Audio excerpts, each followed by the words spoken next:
Kalau nó công tế hi hồng vua thì phải về là vậy tập dễ diện mấy này đã rel hun hun rel anh mai anh tin nhá có ai hay post men po kha motor te ta ga lâu thì dấu to ga ra in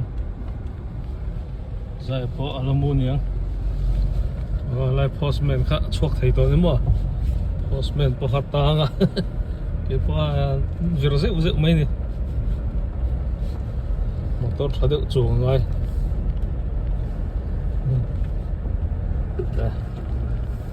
lại postman khác là chuộc to này hết so lại sao là đi chuộc phải về thấy trâu rồi nhau ha cái bên chân căng lỗ đều cẩn chủ ra thì về nó cẩn rất rộng bùa xịt rộng thì ống lo ra thì về chuộc đó đấy cần về là cần lẽ tốtแต่เราchuộc đó này hết postman po